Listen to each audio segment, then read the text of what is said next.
said, let's just get into it. I am just going to get started on the stories. And number one, and why it's important to have a contract, we are going to call this story number one. Now, this story is about a very, very popular herbalist in town. Okay, and when I say in town, I'm talking about in Houston. But this herbalist actually sells this product everywhere. Okay, he sells this product everywhere. He is strong in the e-commerce space, but people actually purchase his product on a daily, and he makes millions and millions of dollars. And I'm very happy to say in our company, we're ThinkGrids now, but before we were AR Merit, we actually helped take this person from a small cart mall to actually being able to franchise their shops. Okay, and so now they're in the CBDs, they're into all these different things, and congratulations to them. But yet we had to fire them. And we had to fire them. Why? Because they 100% specifically tried to take advantage of the client relationship. You know, the client-customer relationship. They really tried to take advantage. So let me rub my hands here. Let's get started. Thanks, everyone. Wow, 7 people already in here. Hey, be sure. Hey, all the 7 people that are watching this right now, be sure to just chime in. Just make a quick comment. Acknowledge that you're here so I can acknowledge you.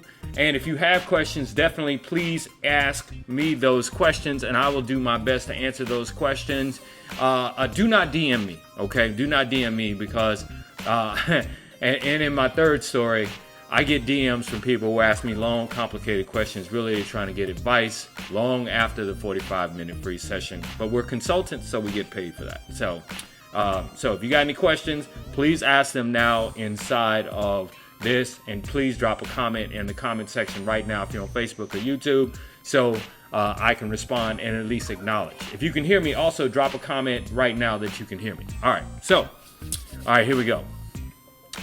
The story of the herbalist. Okay, now some years ago when our company was AR Merit, and we owned a marketing firm. Okay. We own a marketing firm, and basically we landed that one big whale. That one big whale, at least it wasn't a whale at the time. It was more like a minnow or little fish in a pond. But we knew that this guy was really on to something, and that we could actually help grow his business. Coming out of radio as an account executive, dealing with major clients such as Apple, Sony, Wrigley's, and just basically Fortune 500 and 100 companies, I knew that I had some insight on how to market smaller companies the way that major companies did, but at a significantly reduced cost in terms of budgeting, right? And so I basically landed this client, forged this relationship, and we took this small herbalist from a small cart in the mall to multiple locations. And this herbalist also was able to basically create their own product. And we we consulted them, we told them different things. So our relationship with the client actually went beyond just marketing. Now, our contract specifically said that, hey, we're going to help you with radio advertising. We're going to help you, the internet was fairly new. We're going to help you with SEM, which is search engine marketing. We're going to help you with all those different things to actually help create brand awareness of your herbal shop and your products. But we're not only going to do that, but we're actually going to get you a spokesperson, someone that's very popular on the radio, and all you have to do is pay them a little amount of money each month, but we're going to get them to endorse your product 100% all the time. They will become the face of your product. So did it work? Yes, it worked to the tune of millions of dollars in sales for this herbalist, right?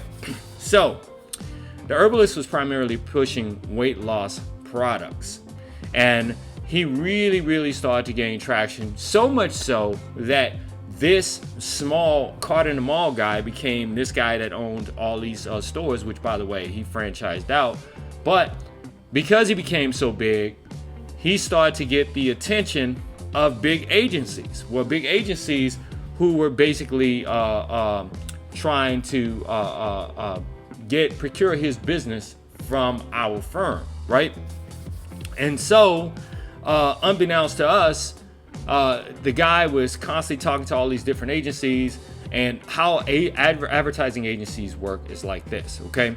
Basically, they get a percentage of whatever your ad dollar spend is. Like, say, for example, if you're spending, say, $100,000, typically an ad agency will get about 15% of that because that's the standard going rate. But they also get what is called a monthly retainer.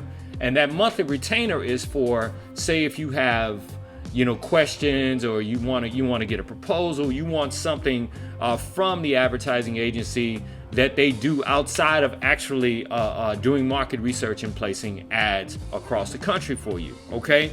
So you have to pay them not only 15% of your ad spend, but you also have to pay them a monthly retainer. Now, in our relationship, when we first got into the relationship with the Herbalist, we did not have in our contract a monthly retainer. Why? Because the client was small, right? And we tried to negotiate once the client got big. We tried to negotiate a monthly retainer in a new contract, but it didn't work. And to be honest with you, because it was our big well, and because we were there from inception, from small Carton to Mall to all these stores, we were really afraid of actually losing the client, because 80% of our income came from that one client, right?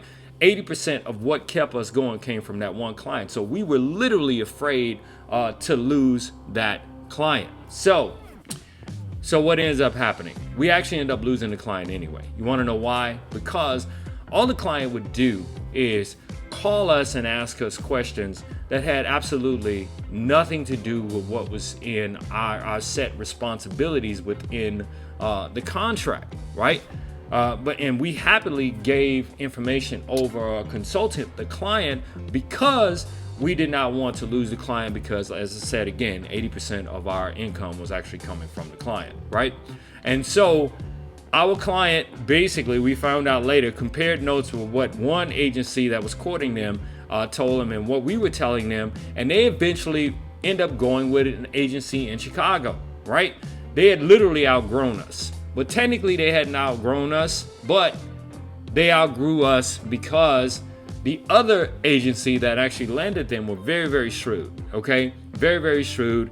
Not only did they get a $9,995 a month retainer, but the damn near $1 million, well, that's not true. The damn near, I would say it was closer to like maybe $500,000 at that time that they were spending in multiple markets across the U.S. They got 15% of that. Then on top of that, they got a well-known celebrity to actually endorse the product. So the client went from a small Carton Mall to multi-stores, having a local celebrity endorse their product, to having a nationwide or a national or actually international celebrity endorsing their product. And we helped facilitate that all through our consulting with that client, because we went outside of the scope of what our contract said. And guess what? We had absolutely 100% no recourse for getting any money. We had no recourse because, one, we didn't stick to our contract ourselves because we were afraid to lose the client, and two, the client took advantage of us, and the client ultimately ended up leaving us for someone that they actually paid more. Now, what is the moral to this story? Okay, number one, first thing we learned was no one really likes a yes person. And you're like, what's a yes person? Yes person is whatever you say, I'm saying yes to, right? We should have said no. Okay, we should have said no.